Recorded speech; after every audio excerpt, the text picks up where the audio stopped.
ശാസ്ത്രീയ അഥർവവേദ പഠനം ക്ലാസ് 100.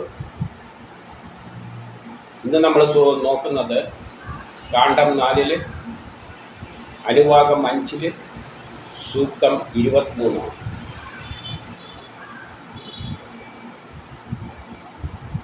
ഇതിൽ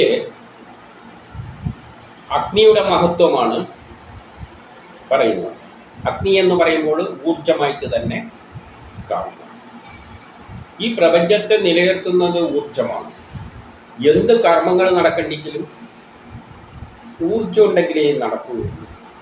നമ്മൾ സംസാരിക്കണ്ടെങ്കിൽ പോലും അതിനുള്ള ഊർജം ശരീരത്തിൽ ഭക്ഷണത്തിലൂടെ കിട്ടിയാലാണ് പറ്റുന്നത്. ഒരു ചെറിയ ചലനം നടക്കണ്ടെങ്കിൽ അവിടെ ഊർജം ഉണ്ടെങ്കിലേ പറ്റുള്ളൂ. എന്ത് സൃഷ്ടി നടക്കണ്ടെങ്കിലും അവിടെ ഊർജം ഉണ്ടെങ്കിലേ പറ്റുകയുള്ളൂ. എന്ത് ലോകത്തിൽ എന്ത് സംഭവിക്കുന്നുണ്ടെങ്കിൽ അതിനെല്ലാം പിന്നിൽ ഊർജമുണ്ടെങ്കിലേ നടക്കുകയുള്ളൂ. അത് ഊർജത്തിൻ്റെ സ്രോതസ് എന്ന് പറയുന്ന അഗ്നിയാണ്. പല രൂപത്തിലുണ്ട്.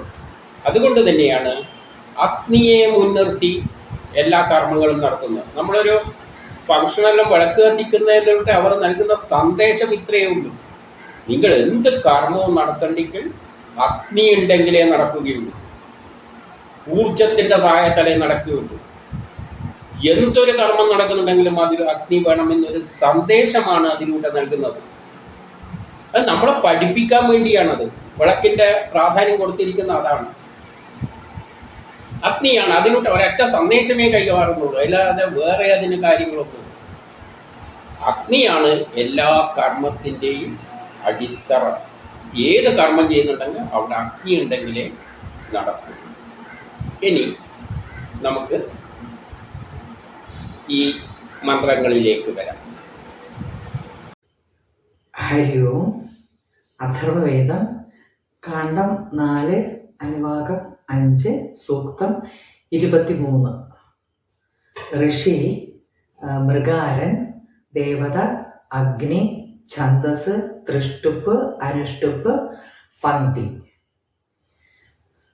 അഗ്നേരമന്വേ പ്രഥമസ്യ പ്രചേതസഃ പാഞ്ചജനസ്യ ബഹുധാ യമിം ദധേ വിശോ വിശഃ പ്രവിശ്യവാം സമീമഹേ സ നോ മുഞ്ചത്വം ഹസഃ യഥാ ഹവ്യം ബഹസി ജാതവേദോ യഥാ യജ്ഞം കൽപ്പയസി പ്രജാനൻ ഏവാ ദേവേഭ്യഃ സമതിം ന ആവഹസ നോ മുഞ്ചത്യം ഹസഃ യാമന്യാമന്യുപയുക്ത വഹിഷ്ടം കരുമൻ കരുമന്നാ ഭഗമ അഗ്നിമീഠേ രക്ഷോഹണം യജ്ഞവൃതം കൃതാഹുതം സനോ മുഞ്ചത്വം ഹസഃ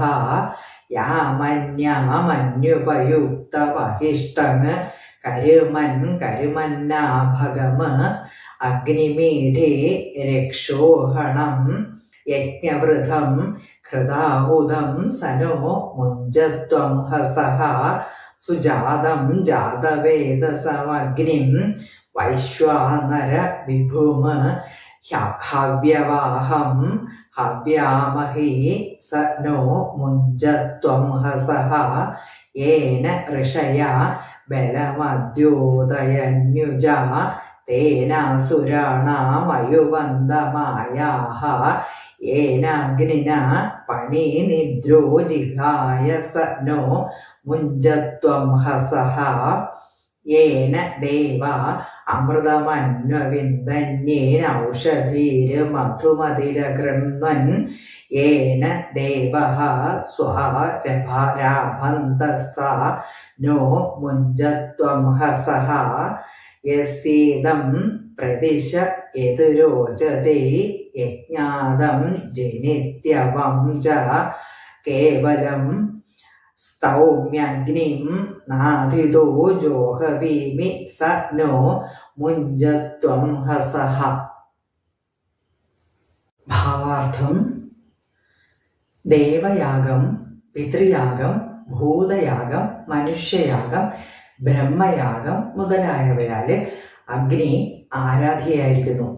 നിഷാദന്മാരുടേതായ അഞ്ചാമത്തെ വർത്തത്തിലൂടെ ഗന്ധർവന്മാരും അപ്സരസ്സുകളും ദേവതകളും രാക്ഷസരും അസുരന്മാരും എല്ലാം യജ്ഞം നടത്തുന്നു.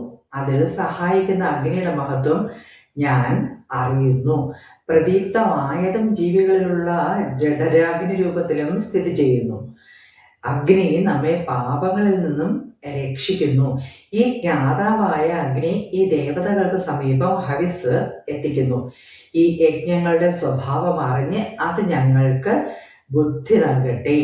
അതുവഴി പാപത്തിൽ നിന്നും മോചനം നൽകട്ടെ. യജ്ഞാധാര ഹവിർ വാഹ അഗ്നിയെ ഞാൻ പ്രണയിക്കുന്നു. അവൻ രാക്ഷസനാശകനും യജ്ഞ സംരക്ഷകനുമാണ്.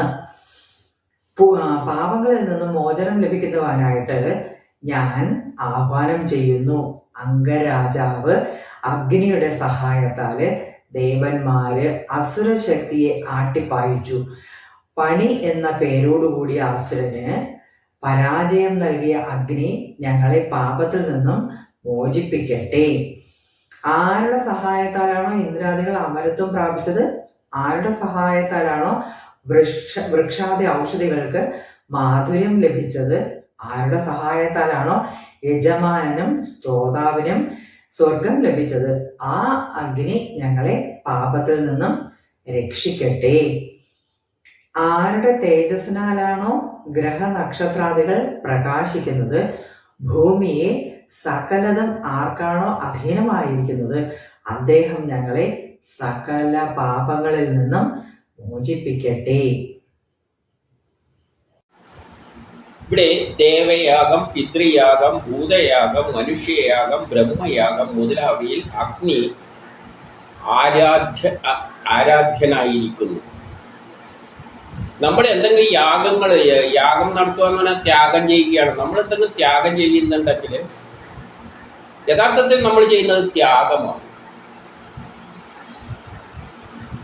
ഏത് കർമ്മം ചെയ്യുന്നുണ്ടെങ്കിലും അതൊരു ത്യാഗമാണ്.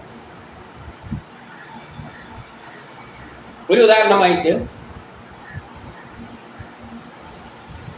നമ്മളൊരു ചോറ് വെക്കുന്നുണ്ട് എന്ന് വെച്ചോളൂ.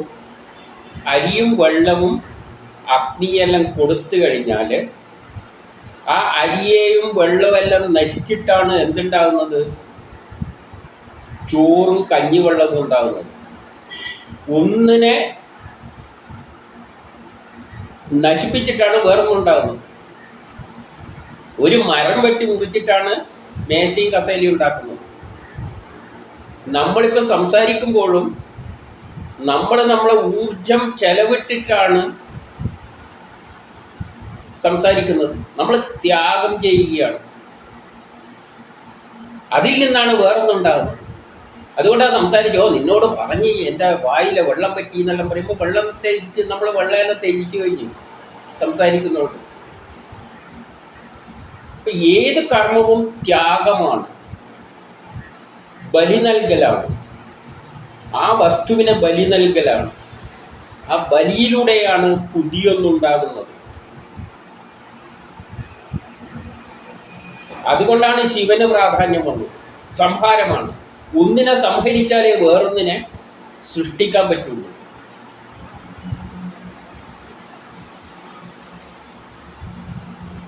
അപ്പോൾ ഇവിടെ എന്തെല്ലാം തരം യാഗങ്ങൾ നടക്കുന്നുണ്ട്, ആരെല്ലാം എന്തെല്ലാം ത്യാഗം ചെയ്യുന്നുണ്ട്? ദേവയാഗം, ദേവതകൾ എന്ന് പറയുന്നത് വേദത്തിലെ ദേവതകൾ ഈ പ്രപഞ്ചത്തിൽ എന്തെല്ലാം ഉണ്ടോ അതെല്ലാം ദേവതകളാണ്. 30 കോടി ദേവതകളുണ്ട്. അതെല്ലാം ത്യാഗം ചെയ്യുകയാണ്. ഒരു വലിയ പാറയുണ്ടെങ്കിൽ ആ പാറ ത്യജിച്ചിട്ടാണ്, ആ ദേവതയെ ത്യജിച്ചിട്ട് പൊട്ടിച്ചെടുത്തിട്ടാണ് പല കെട്ടിടങ്ങളുടെയും അടിത്തറ ഉണ്ടാക്കുന്നത്. തേങ്ങ അതിൻ്റെ രൂപമെല്ലാം ത്യജിച്ചിട്ടിട്ടാണ് കൊപ്രയായി മാറുന്നത്. കൊപ്രയുടെ ത്യാഗമെല്ലാം സഹിച്ചിട്ടാണ് വെളിച്ചെണ്ണയായിട്ട് മാറുന്നത്. അപ്പോൾ ഒന്ന് അതിനെ ദേവയാഗം. അപ്പം പ്രപഞ്ചത്തിലെല്ലാം ഒന്ന് ത്യാഗം ചെയ്തിട്ടാണ് വേറൊന്നിലേക്ക് പോകുന്നത്. പിതൃയാഗം, പണ്ട് കാലത്ത് എല്ലാ യജ്ഞങ്ങളും നടത്തിയത് പിതൃക്കളാണ്. അത് തന്നെ ഭൂതയാഗം, കഴിഞ്ഞ കാലത്തുള്ള യാഗങ്ങൾ.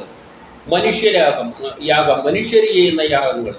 ബ്രഹ്മയാഗം, ബ്രഹ്മാവ് ആ ബ്രഹ്മം തന്നെ അതിൻ്റെ ഒരു ചെറിയ അംശമെടുത്തിട്ടാണ് പ്രപഞ്ചമായി മാറിയത്.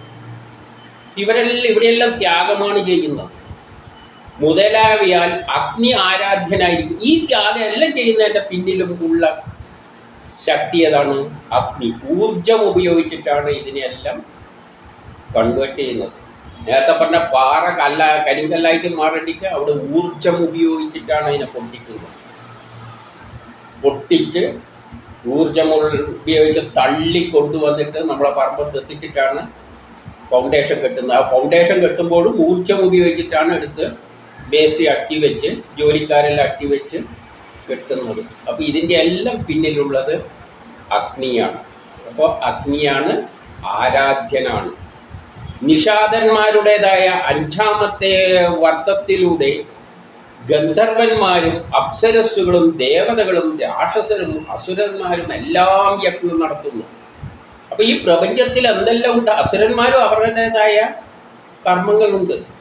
നമ്മൾ അസുരന്മാരെന്ന് പറയുമ്പോൾ നമ്മൾ മോശമായിട്ടൊന്നും കരുതരുത്. അസുരന്മാരാണെന്നെല്ലാം നമുക്ക് പിന്നീട് സയൻസിലൂടെ മനസ്സിലാക്കാം. ദേവന്മാരുണ്ടെങ്കിൽ അസുരന്മാരുണ്ട്, അസുരന്മാരിലേക്ക് ദേവന്മാരുണ്ട്. അപ്പോൾ അസുരന്മാർ എല്ലാം ദ്വയമായിട്ടാണ് സൃഷ്ടിച്ചിരിക്കുന്നത്. പാലാടി കഴിയുന്ന സമയത്ത് അസുരന്മാരാണ് ഒരു വശത്ത് പിടിച്ചത്. അത് പിടിച്ചിട്ടില്ലെങ്കിൽ കാര്യം നടക്കില്ലായിരുന്നു. അപ്പം എല്ലാത്തിലും അസുരന്മാരുണ്ട്. എവിടെ ദേവന്മാരുണ്ട് അവിടെ അസുരന്മാരുണ്ട്. അപ്പോൾ അതിലേക്കെല്ലാം പിന്നീട് വരാം. നിങ്ങൾക്ക് വേദങ്ങളുടെ സയൻസിൽ ഇവിടെ അധികം സയൻസ് ഒന്നും പറയാൻ ഉദ്ദേശിക്കുന്നില്ല. അതെല്ലാം ദേവന്മാരാരാണെന്നും അസുരന്മാരാരാണെന്നുള്ള സയൻസിലൂടെ നമ്മൾ പിന്നീട് പോകും. അപ്പോൾ അസുരന്മാരായാലും പിന്നെ ഗന്ധർവന്മാർ, അപ്സരസ്സുകൾ എന്നെല്ലാം പറയുന്നത് സൂര്യനിൽ നിന്നുള്ള ആ ബലങ്ങളാണ് എന്ന് നേരത്തെ നമ്മൾ കണ്ടു കഴിഞ്ഞു. അവിടെ എല്ലാം ഊർജം തന്നെയാണ്. ഒരു ബലം പ്രയോഗിക്കുന്നുണ്ടെങ്കിൽ അവിടെ ഊർജം തന്നെയാണ്. അവരെല്ലാം യജ്ഞം നടത്തുകയാണ്. ഈ പ്രപഞ്ചത്തിൽ എല്ലാവരും യജ്ഞം നടത്തുക. ഞാനിവിടുന്ന് സംസാരിച്ചുകൊണ്ടിരിക്കുകയാണ്, കേൾക്കുന്നവരും ഒരു യജ്ഞമാണ്, അത് കേട്ടുകൊണ്ടിരിക്കുകയാണ്. ചെവിയെല്ലാം എന്തെല്ലാം കർമ്മങ്ങൾ ചെയ്തിട്ടാണ് അത് തിരിച്ചറിഞ്ഞിട്ട് നമ്മളെ മനസ്സിലെത്തിക്കുന്നു. പറയുന്നതിനെ ചെവി പിടിച്ച് അതിനെ എടുത്ത് മുകളിൽ കൊണ്ടുപോയി ഭാഷയുമായിട്ട് തലയിലുള്ള ഭാഷയെല്ലാം യോജിപ്പിച്ചിട്ടെല്ലാം ഈ പറയുന്നത് എന്താണെന്ന് മനസ്സിലാക്കുന്നത്. അപ്പം എല്ലാവരും യജ്ഞം ചെയ്തുകൊണ്ടിരിക്കുകയാണ്. അതിൽ സഹായിക്കുന്ന അഗ്നിയുടെ മഹത്വം ഞാൻ അറിയുന്നു. ഇതിലെല്ലാം തന്നെ ഉള്ളത് ആരാണ്? അഗ്നിയാണ്. അഗ്നി എന്ന് പറയുമ്പോൾ ഊർജമാണ്. ചെവിയിൽ വരുമ്പോഴും അവിടെ ചില രാസപ്രവർത്തനങ്ങൾ അല്ലെങ്കിൽ ഇലക്ട്രിക് പൾസുകൾ ഉണ്ടാക്കൽ, ഇതെല്ലാം ശരീരമായിട്ടാകുമ്പോൾ രസതന്ത്രവുമായിട്ട് ബന്ധപ്പെട്ടിട്ടാണ് എല്ലാം പോകുന്നത്. ഒരു സിഗ്നലെല്ലായിട്ട് മാറുന്നുണ്ട്. അവിടെയെല്ലാം അഗ്നിയാണ് ഇതിൻ്റെ പിന്നിലുള്ളത്. അപ്പോൾ അതിൻ്റെ മഹത്വം ഞാൻ അറിയുന്നു. പ്രദീപ്തമായതും ജീവികളിലുള്ള ജഡരാഗ്നി രൂപത്തിലും സ്ഥിതി ചെയ്യുന്നു. അപ്പം നമ്മളെ ഉള്ളിലുള്ള അഗ്നിയെ ജഡരാഗ്നി, ആ ജഡരാഗ്നിയാണ് നമ്മളെ ശരീരത്തിൻ്റെ അകത്ത് നടക്കുന്ന അഗ്നി. പ്രത്യേക തരത്തിലുള്ള അഗ്നിയാണ്. നമ്മളെ പുറമേയുള്ള ഇപ്പം വൈദ്യുതിയെല്ലാം നമ്മൾ ഉണ്ടാക്കുന്ന, ഇപ്പം ബാറ്ററിയിൽ നിന്ന് കറണ്ട് എടുക്കുന്നതിന് ബാറ്ററി മാതിരിയുള്ള സിഗ്നലെല്ലാം ഉണ്ടാക്കുന്നുണ്ട്. പക്ഷെ അതുമാതിരിയല്ല നമ്മളെ ശരീരത്തിലുള്ളത് പ്രവർത്തനങ്ങൾ. രസതന്ത്രപരമായിട്ടുള്ള ഒരു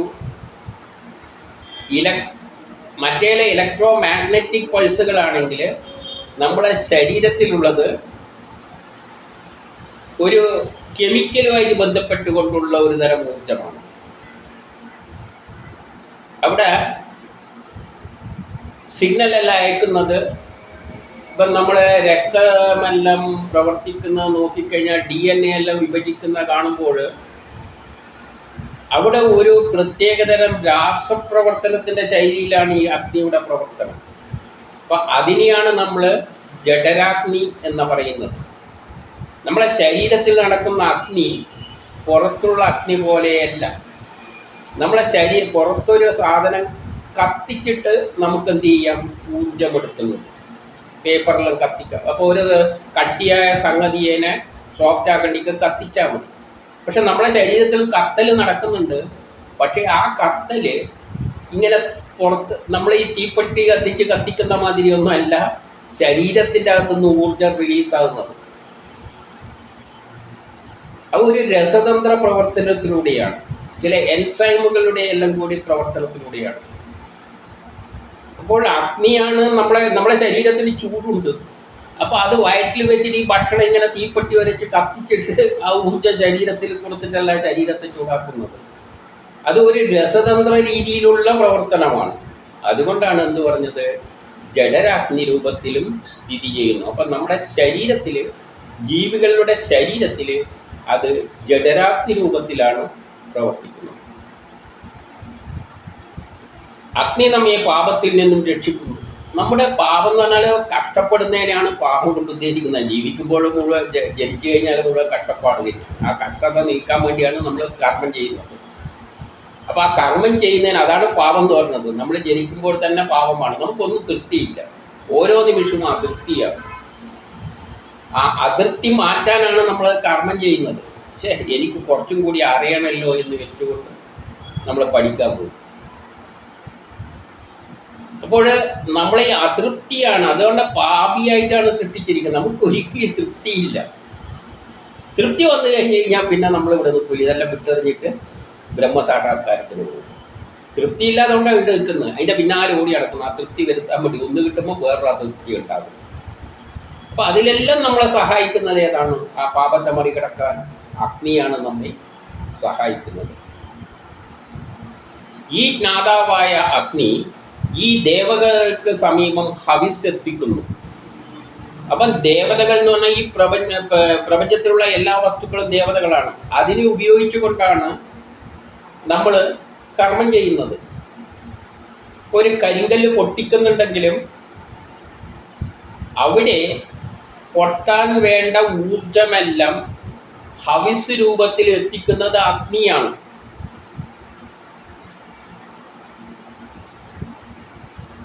അവിടെ കൊണ്ടുപോയിട്ട് കരിങ്കല്ല് പൊട്ടിക്കട്ടിക്ക് വെടിമരുന്നല്ല ഈ ദ്വാരത്തിൽ ഇട്ട് കൊടുക്കുക. ഹവിസ് അവിടെ വർദ്ധിക്കുകയാണ്. ആ ഹവിസിൻ്റെ അകത്തുള്ളത് അഗ്നിയാണ്. ആ അഗ്നിയാണ് ആ പാറേനെ പൊട്ടിക്കുന്നത്. അപ്പം ഏതൊരു ദേവതകൾ, ഞാൻ പറഞ്ഞ പ്രപഞ്ചത്തിലുള്ള ഇപ്പം ചോറ് വെക്കുന്നുണ്ടെങ്കിൽ അവിടെ അഗ്നിയാണ് ആ ദേവതകൾ. അവിടെയുള്ള ദേവതകൾ അരിയായാലും വെള്ളമായാലും എല്ലാം ദേവതകളാണ്. അവിടെ അഗ്നിയാണ് ഹവിസ് അവിടെ അർപ്പിച്ചുകൊണ്ട് അതിനെ എന്ത് ചെയ്യുന്നത്, ഇതിനെയെല്ലാം അവിടെ ഏൽപ്പിച്ചുകൊണ്ട് ഇന്ദ്രനെ ഏൽപ്പിച്ചു കൊടുത്തുകൊണ്ട് ഈ വെള്ളത്തെയും അരിയെല്ലാം അവിടെ ഇന്ദ്രൻ എന്ന ദേവതയുണ്ട്. ആ ഇന്ദ്രനെ ഏൽപ്പിച്ചു കൊടുത്തുകൊണ്ട് അഗ്നി സഹായിക്കുമ്പോൾ ഇന്ദ്രൻ എന്ത് ചെയ്യും, അതിനെയെല്ലാം ചോറാക്കി മാറ്റും. ഈ യജ്ഞങ്ങളുടെ സ്വഭാവം അറിഞ്ഞ് അത് ഞങ്ങൾക്ക് ബുദ്ധി നൽകട്ടെ. അപ്പം അഗ്നി ഉപയോഗിച്ച് എങ്ങനെയെല്ലാം എന്തിനെയെല്ലാം മാറ്റിയെടുത്ത് നമ്മുടെ സൗകര്യത്തിന് ഉപയോഗിക്കാമെന്ന് തിരിച്ചറിയാനുള്ള ബുദ്ധിശക്തി നമുക്ക് നൽകട്ടെ എന്ന് പറയുകയാണ്. ആ ബുദ്ധി ഉപയോഗിച്ചത് കൊണ്ടാണ് നമ്മൾ സാധനങ്ങളെല്ലാം വെയിലത്തിട്ട് ഉണക്കുന്നത്. കാരണം കുറേ കാലം നിലനിൽക്കാൻ പറ്റും. ആ ബുദ്ധി ഉപയോഗിച്ചുകൊണ്ടാണ് ഇരുമ്പിനെ അടിച്ച് പരത്തുന്നാൽ നമ്മൾ ചൂടാക്കുന്നത്, ഹീറ്റ് ട്രീറ്റ്മെൻറ്റ്. അപ്പം ഈ അഗ്നി തത്വങ്ങളെ ശരിക്കും മനസ്സിലാക്കിയിട്ട് നമ്മളതിനെ ഉപയോഗിക്കുകയാണെങ്കിൽ നമുക്ക് പല കാര്യത്തിനും അതിനെ ഉപയോഗിക്കാം. അതിനുള്ള ബുദ്ധി നമുക്ക് തരണം. അത് ശാസ്ത്രത്തിൻ്റെ അടിസ്ഥാനത്തിലേ പറ്റുകയുള്ളൂ. അപ്പം ഇത് പറയുകയാണ്, അതിനുള്ള ബുദ്ധി ഞങ്ങൾക്ക് തരട്ടെ, അതുവഴി പാപത്തിൽ നിന്നും മോചനം നൽകട്ടെ. നമ്മുടെ പാപങ്ങളെല്ലാം കഷ്ടപ്പാടെല്ലാം തീരണ്ടിക്കൽ ഭയങ്കര വിശക്കുന്നു. ഒന്നുമില്ല, വീട്ടിൻ്റെ അകത്ത് നോക്കിയിട്ട് ഒന്നുമില്ല. പിന്നെ തെങ്ങുമ്പോൾ കുറച്ച് തേങ്ങയുണ്ട്, അല്ലെങ്കിൽ കരിക്കുണ്ട്. അപ്പോൾ അഗ്നി എന്ത് ചെയ്യും? അപ്പം പാപം കൊണ്ടാണ് നമ്മൾ ഈ വിശക്കുന്നത്. ആ പാപം ഇല്ലാതാണ്ടിക്ക് വിശപ്പ് മാറിക്കഴിഞ്ഞാൽ നമ്മൾ ആ പാപം തീർക്കും. അതിനെന്ത് ചെയ്യും? നമ്മൾ ഊർജ്ജം ഉപയോഗിച്ച് ഒരു തളയെല്ലാം കാലിന് കെട്ടി തെങ്ങുമ്പക്കേരി കരിക്ക് പറിച്ച് അതിനെല്ലാം ഊർജ്ജമാണ് സഹായിക്കുന്നത്. ആ തെങ്ങുമ്പോൾ കയറാൻ കഴിവില്ലാത്ത അവസ്ഥയിലാണെങ്കിൽ പിന്നെ ഊർജ്ജത്തിലൊന്നും അടിപ്പിച്ച് നടത്താം. തെങ്ങുമ്പോൾ കയറേണ്ടെങ്കിൽ ഊർജ്ജം വേണമല്ലോ. നമ്മൾ ആകെ തളർന്ന് കിടക്കുകയാണെങ്കിൽ പിന്നെ എങ്ങനെയാണ് വരുന്നത്? വേറെ വല്ലവരെയും കയറ്റിയിട്ട് അവിടെ ഊർജ്ജം ഉണ്ടായാലേ പറ്റും. അപ്പോൾ എന്ത് ചെയ്യും? വെള്ളം കിട്ടുമ്പോൾ നമ്മൾ ആ പാപം തീർക്കും. നമ്മളെ വിശക്കുന്നത് പാപം ചെയ്തതിൻ്റെ ഫലമാണെന്നാണ് പറയുന്നത്. നമുക്ക് എന്തെങ്കിലും ദോഷമുണ്ടെങ്കിൽ അത് പാപമാണ്. അത് പരിഹരിക്കാൻ അഗ്നി നമ്മളെ സഹായിക്കും. കഷ്ടപ്പെടുന്നുണ്ടെങ്കിൽ പഠിച്ചു കഴിഞ്ഞാൽ നല്ല നിലയിൽ എത്താൻ പറ്റും. അപ്പോൾ അതിന് പഠിക്കണ്ടെങ്കിൽ ആ ബുദ്ധി ശക്തിയെല്ലാം വർക്ക് ചെയ്യുമ്പോഴും നമ്മൾ ഉള്ളിലുള്ള അഗ്നി തന്നെയാണ് ഉപയോഗിക്കുന്നത്. യജ്ഞാധാര ഹവിസ് വാഹക അഗ്നിയെ ഞാൻ പ്രണമിക്കുന്നു.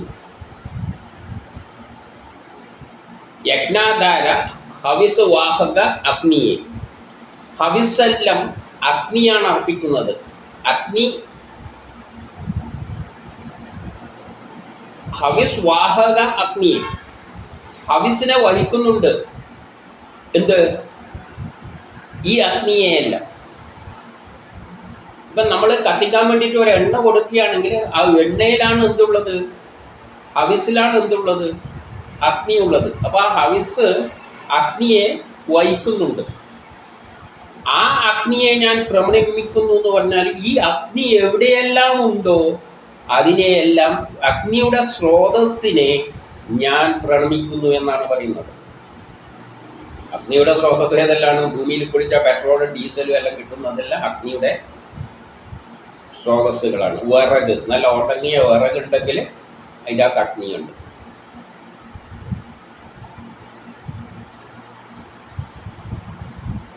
അപ്പോൾ നമ്മൾ പ്രണമിക്കേണ്ട അഗ്നിയെയല്ല, അഗ്നി എവിടെ നിന്നെല്ലാം കിട്ടുമോ ആ വസ്തുക്കളെയെല്ലാം നമ്മൾ പ്രണമിക്കുന്നു എന്ന് പറയുകയാണ്.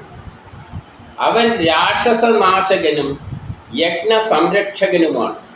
അവൻ രാക്ഷസനെന്ന് പറഞ്ഞാൽ നമ്മളെ തടസ്സങ്ങളെയെല്ലാം നശിപ്പിക്കാൻ കഴിവുള്ളവരാണ് ഈ അഗ്നി. രാക്ഷസർ എന്ന് പറയുമ്പോൾ നമുക്ക് എതിരായിട്ടുള്ള പ്രതിബന്ധങ്ങളെ പലതായിട്ട് തിരിച്ചിട്ടുണ്ട്. അതെല്ലാം നമുക്ക് പിന്നീട് നോക്കാം. ചിലവർ നമ്മളെ നശിപ്പിക്കാൻ വേണ്ടിയായിരിക്കും. കാരണം ഒരു തീ ഇങ്ങനെ ആകാശത്തു നിന്ന് വലിയ തീ കോളം നമ്മളെ മേത്ത് വീഴുകയാണെങ്കിൽ അത് നമ്മളെ കൊല്ലാനാണ് ഉദ്ദേശിക്കുന്നത്.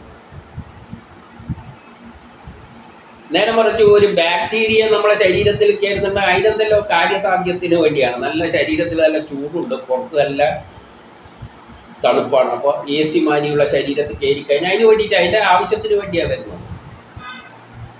അപ്പം നമ്മൾക്ക് എതിരായി തീരുന്നത് ചിലപ്പോൾ അതിൻ്റെ ആവശ്യത്തിന് വേണ്ടിയാണ്, എന്തോ കാര്യത്തിന് വേണ്ടി വരുന്നതാണ്. ചിലത് ഒരു കാര്യമില്ല, വെറുതെ ഒന്ന് ഇവനെ അങ്ങ് നശിപ്പിച്ച് കളയാം എന്ന് വെച്ച് വരുന്നതാണ്. അതിന് വേറെ കാര്യമൊന്നുമില്ല, ഒന്ന് നശിപ്പിച്ചിട്ട് വിടുക.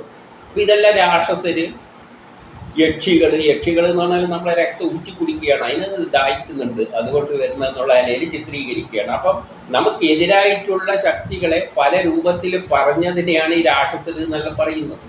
അപ്പം നമ്മളെ നമുക്ക് തടസ്സങ്ങൾ ഉണ്ടാക്കുന്ന ശക്തികളെയാണ് ഇത് ഇങ്ങനെ പല പേരിൽ കാറ്റഗറൈസ് ചെയ്തിട്ട് പറഞ്ഞിരിക്കുന്നത്.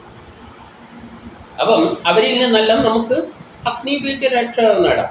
ഉദാഹരണമായിട്ട് നമുക്ക് നല്ല തണുപ്പ്, ശരീരം വിറക്കുകയാണ്, പുറത്ത് ഭയങ്കര തണുപ്പാണെങ്കിൽ അഗ്നി ഉപയോഗിച്ച് കഴിഞ്ഞാൽ നമുക്ക് എന്ത് ചെയ്യാം? ആ തണുപ്പിനെ നേരിടാം. പാപമുക്തനാകാൻ ഞാൻ കൃതാഹൂതികളാൽ അഗ്നിയെ ജ്വലിപ്പിക്കുന്നു. അപ്പോൾ ഈ അഗ്നിയെ ജ്വലിപ്പിച്ചിട്ടാണ് നമ്മൾ കർമ്മങ്ങൾ ചെയ്യുന്നത്. ഇത്തരം വസ്തുക്കൾ, ആ വസ്തുക്കളിലാണ് അഗ്നി ഉള്ളത്. ഉദാഹരണമായിട്ട് ചോറ് കണ്ടിക്കൽ വിറക് വെച്ചിട്ട് കത്തിക്കും, അല്ലെങ്കിൽ ഗ്യാസ് ഉപയോഗിച്ചിട്ട് കത്തിക്കും. എന്നിട്ട് അഗ്നി എന്ത് ചെയ്യുന്നു? ജ്വലിപ്പിക്കുന്നു. മന്ത്രബലത്താൽ ജന്മമെടുത്തവനും സമസ്തവും അറിയുന്നവനും മനുഷ്യഹിതകാരിയുമായ അഗ്നിയെ പാപങ്ങളിൽ നിന്നും മോചനം ലഭിക്കുവാനായി ഞാൻ ആഹ്വാനം ചെയ്യുന്നു. മന്ത്രബലത്താൽ ജന്മമെടുത്തവനും, വേദമന്ത്രങ്ങളുടെ സയൻസിന്റെ അടിസ്ഥാനത്തിലാണ് ഈ അഗ്നി ജന്മമെടുക്കുന്നത്. കല്ലിലെ അഗ്നിയെ കല്ലുകൾ തമ്മിൽ കൂട്ടി വരച്ചിട്ട് തീയാക്കിയിട്ടാണ് നമ്മൾ അഗ്നിയെ ജ്വലിപ്പിക്കുന്നത്. സിഗരറ്റ് റൈറ്ററിലോ കല്ലുകൾ വരച്ചിട്ടെടുക്കുന്നുണ്ട്. അരണി കടഞ്ഞിട്ടെടുക്കുക എന്ന് പറഞ്ഞാൽ തീപ്പെട്ടി ഉരച്ചിട്ട് ആ ഫ്രിക്ഷനിലൂടെ അഗ്നി ഉണ്ടാക്കിയെടുക്കുന്നുണ്ട്. അങ്ങനെ അഗ്നി പലതരത്തിൽ നമ്മുടെ ശരീരത്തിലാണെങ്കിൽ ഭക്ഷണം അവിടെ രാസപ്രവർത്തനത്തിലൂടെ അഗ്നിയായി മാറുന്നു. ബാറ്ററിയിലും രാസപ്രവർത്തനത്തിലൂടെയാണ് അഗ്നി ഉണ്ടാക്കിയെടുക്കുന്നത്. അങ്ങനെ മന്ത്രബലത്താൽ ജന്മമെടുത്ത. അപ്പൊ ഈ അഗ്നിയെ പല രൂപത്തിലാണ് നമ്മൾ എടുക്കുന്നത്. മന്ത്രബലത്താൽ പലതര ശാസ്ത്ര തത്വങ്ങളുടെ അടിസ്ഥാനത്തിലാണ് നമ്മൾ ഡെവലപ്പ് ചെയ്തെടുക്കുന്നത്. സമസ്തവും അറിയുന്നവനായ ഈ ലോകത്തിൽ എല്ലാ കാര്യങ്ങളും നടക്കുന്ന അഗ്നിയുടെ സഹായത്താലാണെന്ന് പറഞ്ഞു കഴിഞ്ഞാൽ അഗ്നിക്ക് ഈ ലോകത്തിൽ നടക്കുന്ന എല്ലാ കർമ്മങ്ങളും അറിയാം. അഗ്നിക്കറിയാതെ ഒരു കർമ്മവും ഇല്ല. കാരണം എല്ലാ കർമ്മവും ചെയ്യുന്ന അഗ്നിയാണെങ്കിൽ അഗ്നിക്ക് എല്ലാ ശാസ്ത്രവും സയൻസ് എല്ലാം പഠിച്ച പണ്ഡിതനാണ് അഗ്നി. ആ പാണ്ഡിത്യത്തിനനുസരിച്ച് നമ്മൾ അഗ്നി കൊടുത്തു കഴിഞ്ഞാൽ അഗ്നി ആ കർമ്മം നമുക്ക് ചെയ്തു തരും. നമുക്കറിയില്ല, പക്ഷെ അഗ്നിക്കറിയാം. അപ്പം അഗ്നിയെ നമ്മൾ പഠിക്കണം. അഗ്നി എങ്ങനെ ഏത് സമയത്ത് എങ്ങനെ പ്രയോഗിച്ചു കഴിഞ്ഞാൽ നമ്മളെ കാര്യം സാധിക്കുമെന്നും നമ്മൾ അഗ്നിയുടെ സ്വഭാവം പഠിച്ചിട്ട് അഗ്നിയിൽ നിന്ന് പഠിക്കണം, അഗ്നി തത്വത്തിൽ നിന്ന് പഠിക്കണം. അപ്പം പറഞ്ഞതിൻ്റെ അർത്ഥം അഗ്നി എല്ലാം അറിയുന്നവനാണ്. അത് പക്ഷെ മന്ത്രത്തിലെ സയൻസിൻ്റെ അടിസ്ഥാനത്തിലാണ് നമ്മൾ കണ്ടെത്തേണ്ടത്. അപ്പോൾ സമസ്വം അറിയുന്നവനും മനുഷ്യഹിതകാരിയുമായ അഗ്നിയെ പാപങ്ങളിൽ നിന്ന് മോചനം. അപ്പം നമ്മളെ പ്രതിബന്ധങ്ങളെ തടനം ചെയ്ത് പാപമില്ലാതാക്കാൻ, പാപം കഴിഞ്ഞാൽ പുണ്യം, നല്ല സുഖമുള്ള ജീവിതം ലഭിക്കുന്നതിന് നമ്മൾ എന്ത് ചെയ്യും? അഗ്നിയെ ആഹ്വാനം ചെയ്യും. അംഗരാജാവ് അഗ്നിയോട് മിത്രതയുണ്ടാക്കി ആത്മശക്തി നേടി. ഇവിടെ അംഗരാജാവ് എന്ന് പറയുമ്പോൾ നമുക്ക് കർണനെയല്ല ഓർമ്മ വരും. അത് ആരായാലും അഗ്നിയെ മിത്രമാക്കുന്നവരാരോ അവരെല്ലാം ആത്മാവിൻ്റെ ശക്തി നേടും, ധൈര്യം കിട്ടും. അഗ്നിയെ നമ്മൾ ഒരു യോദ്ധാവായ വ്യക്തി അഗ്നിയുടെ ഫലം മനസ്സിലാക്കി കഴിഞ്ഞു കഴിഞ്ഞാൽ, അത് നമ്മളായാലും അഗ്നിയുടെ ഫലം മനസ്സിലാക്കി അഗ്നി ഉപയോഗിച്ചിട്ട് ഏത് പ്രതിബന്ധങ്ങളെ നേരിടാമെന്ന് മനസ്സിലാക്കി കഴിഞ്ഞാൽ നമ്മൾ ആത്മശക്തി നേടും, നമുക്ക് ധൈര്യം വരും. അഗ്നി ഉണ്ടെങ്കിൽ ആരെയും പേടിക്കണ്ട. അതിൽ ഒരു രാജ്യത്തിൻ്റെ കൈമേൽ ന്യൂക്ലിയർ ബോംബുണ്ടെങ്കിൽ ആരെയും പേടിക്കണ്ട. അഗ്നി അതിൻ്റെ ഒരു പ്രത്യേക തത്വം നമ്മൾ മനസ്സിലാക്കി വെച്ചിരിക്കുകയാണ്. അതുമായിട്ട് മിത്രത പുലർത്തണം. അഗ്നിയുടെ സഹായത്താൽ ദേവന്മാരെ അസുരശക്തിയെ ആട്ടിപ്പായിച്ചു. അപ്പോൾ ദേവന്മാർ എന്ന് പറയുന്നത് നമ്മളെ സഹായിക്കുന്നവരാണ്. നമ്മളെ പ്രതിബന്ധങ്ങളെല്ലാം കല്ലെല്ലാം ഉപയോഗിച്ചിട്ട്, ഇപ്പോൾ ഒരു ശത്രു നമുക്ക് നേരെ വരികയാണെങ്കിൽ ദേവത കല്ലാണ്. അതാണ് ശിവനോട് ചോദിച്ചു നമ്മൾ ഏത് ദേവനെ ആരാധിക്കേണ്ടത് ചോദിച്ചു. അപ്പം പറഞ്ഞു, ഇപ്പം നിങ്ങൾ ശത്രുക്കളെ ഓടിച്ച കല്ലെടുത്തിട്ടല്ലേ, അതുകൊണ്ട് കല്ലെടുത്തിട്ട് ആരാധിച്ചു. അപ്പം ദേവതകൾ കല്ലുമല്ല, അതാണ്. അപ്പോൾ അസുരരിൽ ഓടിക്കാൻ വേണ്ടിയിട്ട് ദേവതകൾ എന്തിനാണ് ഉപയോഗിക്കുന്നത്? അതും അഗ്നിയുടെ സഹായത്താലാണ് സാധിക്കുന്നത്. പണി എന്ന പേരോട് കൂടിയ അസുരന് പരാജയം നൽകിയ അഗ്നി, അതായത് എന്ത് തരം അസുരന്മാർ എന്ത് വക്രബുദ്ധി ഉപയോഗിച്ചിട്ട് നമുക്കെതിരായിട്ട് തടസ്സങ്ങൾ സൃഷ്ടിച്ചാലും അതിനെ പരാജയപ്പെടുത്തുന്ന അഗ്നി ഞങ്ങളെ പാപത്തിൽ നിന്നും മോചിപ്പിക്കട്ടെ. എന്തു തരം പ്രവർത്തനങ്ങൾ നമുക്കെതിരായിട്ടുള്ള എന്ത് തരം തടസ്സങ്ങളും ഉണ്ടെങ്കിൽ ആ തടസ്സങ്ങളെയാണ് അസുരന്മാർ എന്ന് പറയുന്നത്. അതിനെ അഗ്നിയുടെ സഹായത്താൽ, ഊർജത്തിൻ്റെ സഹായത്താൽ നമുക്ക് നേടിയെടുക്കാൻ പറ്റും, മറികടക്കാൻ പറ്റും. ഈ ഹിമാലയത്തെ പോലും നമുക്ക് പൊടിയാക്കാം അഗ്നിയുടെ സഹായത്താൽ. അത്രയും അഗ്നി വേണമെന്നേ ഉള്ളൂ. അത് തന്ത്രപൂർവ്വം ശാസ്ത്രത്തിൻ്റെ അടിസ്ഥാനത്തിലും മന്ത്രത്തിൻ്റെ അടിസ്ഥാനത്തിൽ പ്രയോഗിക്കും. ഇങ്ങനെ മന്ത്രം ചൊല്ലിക്കൊണ്ടിരിക്കുകയല്ല, അതൊന്നും അല്ല ഇതിൻ്റെ അർത്ഥം. മന്ത്രം എന്ന് പറഞ്ഞാൽ വേദമന്ത്രങ്ങൾ, ശാസ്ത്രം, ആധുനിക സയൻസ് തന്നെ, അത് തന്നെ വേദത്തിലുണ്ട്. ആരുടെ സഹായത്താലാണോ ഇന്ദ്രാദികൾ അമരത്വം പ്രാപിച്ചത്, ആരുടെ സഹായത്താലാണോ വൃക്ഷാദി ഔഷധങ്ങൾക്ക് മാധുര്യം ലഭിച്ചത്, ആരുടെ സഹായത്താലാണോ യജമാനനും സ്തോതാവിനും സ്വർഗം ലഭിച്ചത്, ആ അഗ്നി ഞങ്ങളെ പാപത്തിൽ നിന്നും രക്ഷിക്കട്ടെ. അപ്പം ഇന്ദ്രൻ അമരത്വം പ്രാപിച്ച എല്ലാ കാര്യത്തിലും ഇന്ദ്രൻ ജയിക്കുന്നത് എന്തുകൊണ്ടാണ്? അഗ്നിയുടെ സഹായത്താലാണ്. ഇപ്പം നമ്മൾ ചോറ് വെക്കാൻ വേണ്ടി അരിയും വെള്ളവും കൊടുത്തു കഴിഞ്ഞാൽ ഇന്ദ്രനാടെ വന്നിട്ട് അതിനെ ചോറാക്കുന്നു. എങ്ങനെയാണ് അതിനെ ഈ അരിയിനെ, കട്ടിയുള്ള അരിയിനെ പദമുള്ള ചോറാക്കി മാറ്റുന്നത്? അഗ്നിയുടെ സഹായത്താൽ. അവിടെ അഗ്നി ഉപയോഗിച്ചിട്ട് ഇന്ദ്രൻ എന്ത് ചെയ്യും? ഈ അരിനെയെല്ലാം വെട്ടി ഇതാക്കിയിട്ട് നല്ല സോഫ്റ്റായ ചോറാക്കി തരും. അപ്പം ഇന്ദ്രൻ പ്രപഞ്ചത്തിലെ എല്ലാ കർമ്മത്തിൻ്റെ പിന്നിലുള്ള കക്ഷിയാണ് ഇന്ദ്രൻ. അഗ്നിയുടെ സഹായത്താലാണ്. പിന്നെ ചെടികളിലെല്ലാം ഔഷധങ്ങൾ ഉണ്ടാകുന്നത്, ഔഷധങ്ങൾക്ക് മരുന്നുണ്ടാകുന്നത്, അവിടെ നടക്കുന്ന ചെടികളിൽ നടക്കുന്ന രാസപ്രവർത്തനങ്ങളിലെല്ലാം എന്താണ്? അഗ്നി തന്നെയാണ്. സൂര്യ വെളിച്ചത്തിലുള്ള അഗ്നി ഇലയെടുത്തിട്ട് അതിൽ നിന്നുള്ള അഗ്നി, പ്രത്യേക രൂപത്തിലുള്ള അഗ്നിയെ ഉപയോഗിച്ചുകൊണ്ടാണ് അതിൻ്റെ അകത്ത് പഴങ്ങളിലെല്ലാം നല്ല മധുരമുള്ള സംഗതികളും ഇലകളിലെല്ലാം ഔഷധങ്ങളെല്ലാം ഉണ്ടാക്കി വെക്കുന്നത് ഈ അഗ്നി ഉപയോഗിച്ചു കൊണ്ടാണ്. യജമാനനും ശ്രോതാവിനും സ്വർഗം ലഭിക്കുന്ന, സ്വർഗം പോലെയുള്ള നല്ലൊരു സുഖമായ ലോകം ലഭിക്കുന്ന, അല്ലെങ്കിൽ സ്വർഗത്തിലും പോകാമെന്ന് പറഞ്ഞിട്ടുണ്ടല്ലോ. അത് പിന്നെ നമുക്ക് വേദത്തിലൂടെ കാണാം. അഗ്നിയുടെ സമയത്ത് നമുക്ക് ഇവിടെ പോവാം, സ്വർഗത്തിൽ പോവാം. അവിടെ പോയി കഴിഞ്ഞാൽ പിന്നെ നല്ല സുഖമാണ്. നമ്മളെ ആയുസ്സൊന്നും കൂടുതലൊന്നും, വയസ്സൊന്നും കൂടുതലില്ല. 28 വയസ്സാണെങ്കിൽ 28 വയസ്സാണ്. അങ്ങനെ സുഖിച്ചങ്ങനെ കഴിയുക ആ സ്വർഗത്തിൽ പോയി. അതിനും അഗ്നി സഹായിക്കണം. അവർ നമ്മുടെ പാപങ്ങളിൽ നിന്നും രക്ഷിക്കട്ടെ. ആരുടെ തേജസ്സിലാണോ ഗ്രഹ നക്ഷത്രാദികൾ പ്രകാശിക്കുന്നത്, ഈ നക്ഷത്രങ്ങളെല്ലാം പ്രകാശിക്കുന്ന ആരുടെ സഹായത്താലാണ്? അഗ്നിയുടെ സഹായത്താലാണ്. ഭൂമിയിലെ സകലതും ആർക്കും അധീനതമായിരിക്കുന്നത്, ഭൂമിയിലെ സകലതും ആർക്കാണോ അധീനമായിരിക്കുന്നത്, ഈ ഭൂമിയുടെ സകലതും ആർക്കാണ് അധീനമായിരിക്കുന്നത്? അഗ്നിക്കാണ് അധീനമായിരിക്കുന്നത്. കാരണം അഗ്നി എന്ന് പറഞ്ഞാൽ ഊർജമാണ്. ഊർജമാണ് ദ്രവ്യമായി മാറിയത്.